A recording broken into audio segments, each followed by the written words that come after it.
Okay, guys. Today we have the great pleasure of having Melissa Kirk on the program, and Melissa has a lot of experience in business. She's got kind of interesting a business degree and a psychology degree. Was that what I heard? Yeah. So kind of an interesting combination for realtors. We're going to jump in today and talk a little bit about mindset and kind of realigning and refocusing your how you're approaching the market, how you're approaching your career and your life. And she's also a coach and a mentor. So Melissa, welcome. Thank you. It's nice to be here. Yeah. So let's dive in a little bit. This is it's a challenging market that we're in. It's stressful. We got multiple offers, a very little inventory. How are you helping people kind of navigate that whole situation in our market, like just from a mindset standpoint?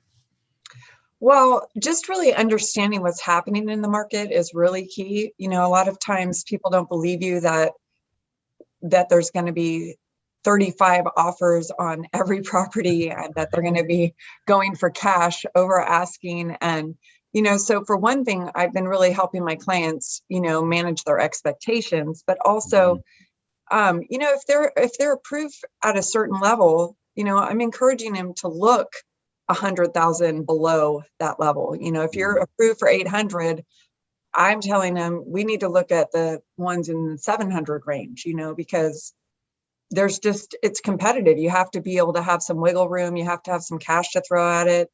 You can't really depend that it's going to appraise for what it's sold for. So you might have to, meet that gap. So there's just a lot of things going on. And,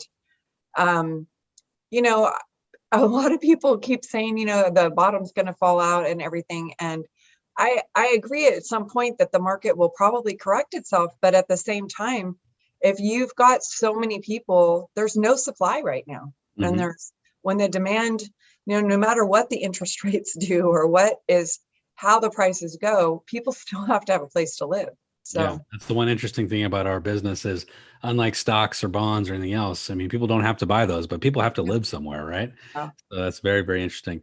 In terms of like a frustration and burnout for agents, because this market, when you're having to write 20 offers to get one accepted and, you have to show, 15, 20 homes, it's frustrating and it's tiring. How do you stay up? I mean, what's the secret of your kind of staying in a mentally good space? Well, I think really before even getting started with my clients, I have I really get clear with them on expectations and what's going to happen. And I find is when my clients listen to me, we don't have to go through 20 offers. Yeah. When it's when they don't listen and when they are stubborn about that they want to do it their way. Right. Not understanding, and some of those, after we do 2 or 3 and they see what's the reality is there, Mm-hmm. But just trying to be competitive. And one of those things with being competitive is not doing everything you can to have no contingencies, Yeah. So Interesting too is on the seller side of the fence is I think there's a real fear on a couple of different fronts. Number one, that they're going to sell for a price that's, they could have got higher, right? That's right. one, so there's always the fear of I'm not getting as much as I could. But then there's also the fear of like, where am I going to go? Am I going to be homeless because there's nothing else to buy? Are you seeing that in your market and how do you address that? Yeah, well, what I'm seeing is that most of the people that are selling right now, they're selling their investment properties and all the renters are being displaced. Yeah. So I know in my own community that there's 50 to 100 people for every rental property because all the landlords are now selling. Yeah. So that's not displacing the sellers. So there's not a lot of risk. The other thing I'm seeing is people that are moving out of state. So when people are moving out of state, but the market is the same in a lot of those places too. Sure. The difference is when they're taking California money and going somewhere else, they're doing, the same thing that's happening to the Bay Area is that they're throwing money at it, offering way more than asking and covering the spread. Mm-hmm. So yeah. I think a different price point, right? Yeah. lower price point. Yeah. Are you finding, I mean, we've been talking a little bit about this with our own coaching students, is a little bit about this kind of concept of urban flight, like people leaving metro areas and moving to less expensive areas, or, they now can remote work, and, now they can, just move somewhere else and go to like a Zoom town where it's, more rural, less expensive. You're right in the center, kind of the heart of one of the most expensive markets in the country, which is San Francisco. Are you seeing that? Are you seeing people leave the market? Oh, definitely. When you're renting a 900 square foot flat for $5,000 a month, Wow. and then you can go to, you know, 30 to 40 miles out and you're no longer commuting, you can buy, a Nice house, four right? or 5,000 square foot home with Right. land. I mean, can you imagine? You came from San Francisco and you have a yard. Right. And then, but they've sold and now they have cash. So Right. it's causing all that to go into the greater Bay Area, into the outskirts of the Bay Area, where that frenzy is going there. Because, yeah, and I think that's why we're having so many offers, is that, now when a 2 to 3 hour each way commute is taken off the table, then they're more willing to try some of these other areas. Sure. Right. And Yeah. That's interesting, isn't it? Yeah. yeah. So as an agent, do you find that when you're talking to potential sellers, is it that they're moving to a suburb, or do you find them completely moving out of state? I mean, is it one more than the other, or? It's all different things. Some people have bought a home already, so they went through the frenzy of being the buyer and being, in this bidding war, and they had the ability, either through a bridge loan or through just having their investment money, to buy that outright. And now that they've moved, they're now going to sell their primary. Some of them are moving further out, just like, when you can buy more, your money goes further and you're not concerned about a commute. Some people are, but it's pretty risky if you don't have a place to go to put your house on the market, because you just don't know. Yeah. So I know you coach around mindset a lot. What are your thoughts on mindset and kind of having the right mindset for this industry?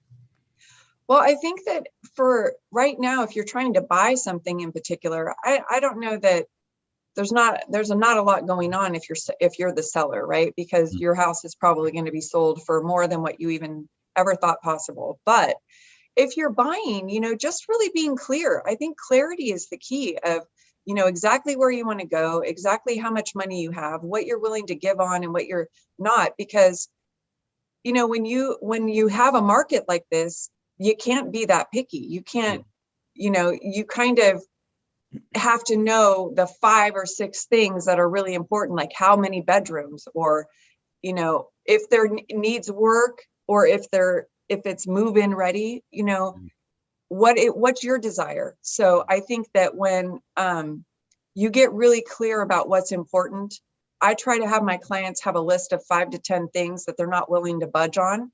So then that gives me a little bit of, when I'm doing my research of what things to show them, I already know that those things are in there. And so it's not a waste of my time, because I don't want to get in there and then book all these appointments. And, sometimes you have a 15-minute time slot, and, to walk in just to find out, oh, well, this piece is non-negotiable. And I already would have known that if I would have had, so I try to prepare all that up front. Yeah. And then obviously getting the pre-approval and getting, their comfort level on, maybe you're approved for one amount, but you really don't want that high of a payment.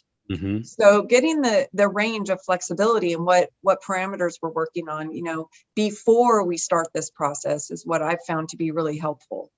So is it common there, or are you doing it personally, a buyer presentation, like a full, like, hey, I want to kind of sit down and show you how I work and what the process looks like? Yeah. I really try to educate them on the whole process, get their expectations in check, because, a lot of people are aware of how crazy the market is right now, but whether they really believe, it's sometimes hard to even believe that that's really going on. Yeah. So showing them examples, showing them like what closed in January versus what closed in April versus what closed, and it's just progressing. And the other thing is letting them know look at from January to April, what happened, how much the prices went up. So if you screw around and keep like being picky about stuff, then you're going to miss out on that $100,000 in equity by delaying. And, so that's what I really try to set the stage for is, this is what really the reality and what's happening and how to work around it and work with it. I think that's an interesting conversation with home prices rising 1% to 2% a month, basically in some markets. I mean, at your price points, when your minimum price is probably $1.5 million or something, or higher, 1% is a lot. I mean, that's adding up to 15 grand a month. If you wait 3 months, you just cost yourself 45 grand. So anybody who's waited a year, I mean, they're paying significantly more than they would have last year. Right. Really interesting, actually. What's the attitude of buyers? Do you feel like they're hitting like a resistance? Like, hey, I'm not going to keep paying this, or is there like, no, I'm going to pay anything it takes?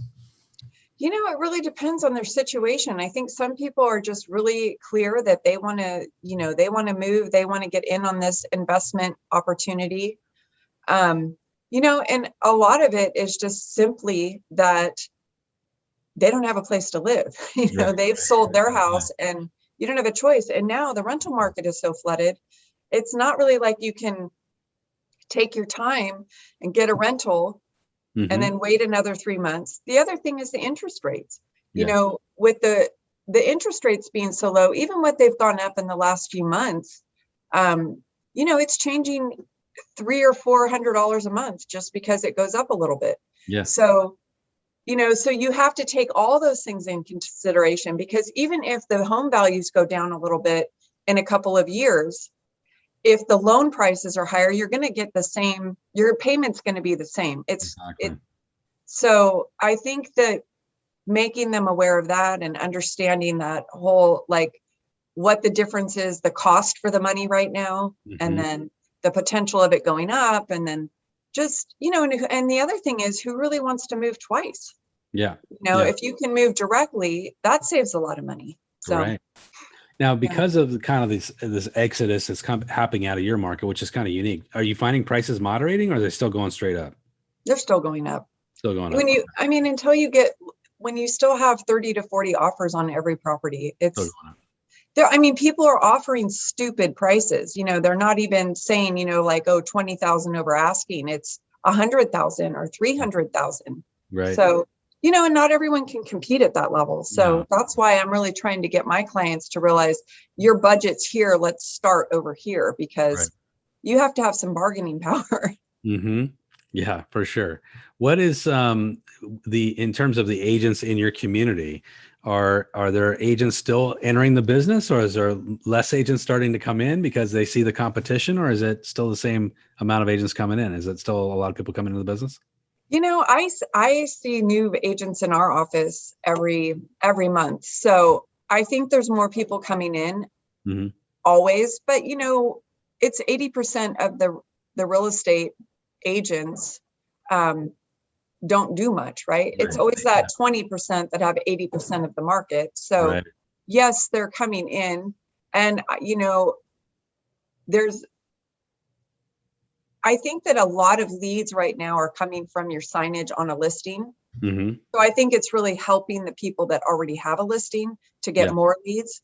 So I think there is a challenge, but now with all social media and ways of reaching people and getting, people outside of your own influence and the people that you already know, I think if they know how to, do the digital marketing or things like that, they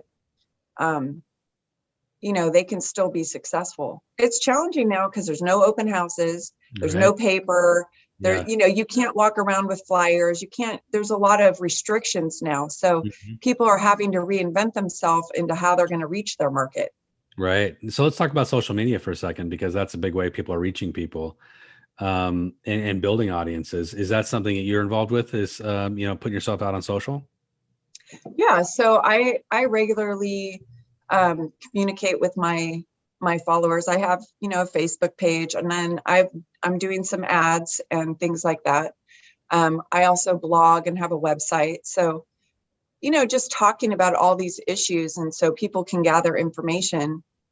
I think that that's you have to put yourself as the expert. You have to put yourself as, knowing the current things for people to trust you and for them to see that, you're a trusted person and you'll help them to get what they're looking for. So in terms of your blog, what does that look like? How do you, is it a monthly blog? It goes out every month, or how's that look? no, it's a blog that I'm doing several blogs every week. Mm-hmm. And there's links to it, from my website, but Sure. they're talking about like these current things that we've been discussing of, the interest rates and the impact, how many people really are making offers on houses and where a home price is going, percentages, things like that. And just, kind of a guide to understanding, there's some empowerment to do your own research rather than just trust the real estate agent. So I'm putting that information out there so that people can use the resource and really fact find. So do you do videos with your blog, or is it all just in writing? Most of that's in writing. I do some videos when I'm doing like social media posts or when I'm doing ads and things like that. I'm doing video works, posting them on my YouTube channel, stuff like that. Yeah.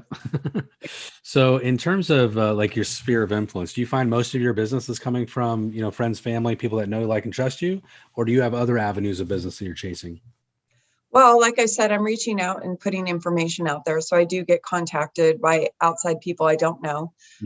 A lot of it, I've been in the healing business and coaching business and mindset stuff for the last 15 years. So I know a lot of people. I've done lots of networking and I have a lot of connections. So I do get a lot of referrals that way. But, it just seems like every month there's something new that doesn't work, that used to work, or, you just have to stay on top of it. It's the only thing constant in this market is change. So absolutely. So with networking, which is a big focus of our coaching, is, actually, I think it's one of the least expensive, most effective things you can be doing is just networking with other people, going to breakfast, lunch, dinner, drinks. But in this market, that's been more challenging, right? You can't necessarily do that. Luckily, things are starting to open up here. I don't know if they are there. Yeah, they are not as much as they, not normal yet, but it's better. You can now go to lunch. Is that something that you do a lot? Is some networking? Yeah, I do. Because, I think most of people, when they want to work with you, it's about relationship, and relationship is not online. So it's not about, a Facebook post or an ad or things like that. They want to work with someone that they know, like, and trust, and they want to, and that trust builds with getting to know them. So up until, last year, I spent a lot of my time networking with people, connecting with people, getting referrals, things like that. So I have a large network. And just recently I've been, going to in-person meetings a few times, probably like once a week, where before it was more often than that. But I am reaching out to them. I'm kind of been clearing out my database so that I get them the information they're looking for. If they're my coaching clients, maybe they don't want to know about real estate, or if they're my real estate clients, maybe they don't want to know about coaching. So dialing all that in, and it's another way of connecting with them. It's a way of showing them what's new in my business and how it's expanding, how they can work with me. So, I think the in-person part is the most impactful. Absolutely. And just human connection. I think you're right, where you have to be elevating relationships from relationships to friendships, right? And how do you do that? How do you make that happen? Because friends refer friends ultimately. Yes. And if they look at you in that light, that's the ultimate, raving fan, which is what we want, right? In terms of, like testimonials and reviews, is that something you drive towards, as getting those testimonials and reviews? I know a lot of agents are now. Yeah. I do. I've been trying to build up my Yelp stuff, because I've found that, like Google Business, and I feel like Yelp, kind of has a market. Like, I'm not always excited to work with them, but at the same time, when you try to search when I've tried to search for my own businesses, I find all my own stuff is like the next page and everything's about Yelp. So anything on, I do think the referrals are really important, and the recommendations, the reviews, and it's touchy. Yeah. Because you don't know what they're, even if they like you. I know people that have asked people for reviews, and then they're like, oh, we loved her, and they gave her a 4-star. Right. Like, well, Right. careful what you ask I would for. love your 5-star review. Yes. So on Yelp, especially, which I think is interesting, I've seen a lot of realtors talk about Yelp being a great place for relocation clients because, when people are come to any city, the first thing you do is you Yelp everything to see what, Right. So I think it can be a good place for meeting some of those higher level, more highly educated people that tend to use Yelp anyway. I think that's really brilliant, actually. And you mentioned something which I think a lot of agents aren't doing well, which is Google Business and having a Google Business page set up. Are you posting to that a lot? I know you can post almost like social media on there now. I'm just getting started with it because I had a real hard time working with them in the beginning. They don't validate your business, and they want to send you a postcard, and then it gets lost, and it was just tricky. But I do know people, not even necessarily even in real estate, but I do know, like with my business clients, that they do get good results with it once they get everything set up. So I do think that that's a great source of getting your name out there. And I can tell you all day long how great I am, but no one really cares. So it really makes a difference if you have somebody that has worked with you, reviews you, and their money's on the line. They got what they wanted. So it's invaluable to do that. And I think posting to YouTube is really important because it builds your credibility, things like that. And so those are some of the things that I haven't always done consistently. And now I'm setting up the system to where those get done. And those, because the consistency is the key. Right. Because if you just do something 1 or 2 times, you got to do it for a while to build the momentum. So, yeah. And I think it's interesting how fast it can build up, though. If you think about doing 1 video a week, let's just say, which sounds like not a lot, but it actually is. Over a year, you'll have 50 videos in your inventory, and if those are evergreen videos that aren't perishable, you start to build a pretty good inventory, right? I think that's great. That's really smart. So let's as we're kind of wrapping up here, I want to share with everybody how they can find you, get a hold of you, and work with you. So my website is Bay Area eRealEstateCoach.com. Okay, great. And if you can't remember that, I have my website, melissakirk.com. It's MELISSA and then KIRK.com. So there's a place to contact me on there too. It doesn't have a lot of real estate information. That's my coaching website. But if anyone has questions, or they're looking to relocate, or they're looking for just advice on how to move forward. I really love doing all the staging and clearing and getting your home ready, and just the recommendations for all the things you can do to get top dollar, and things not to do.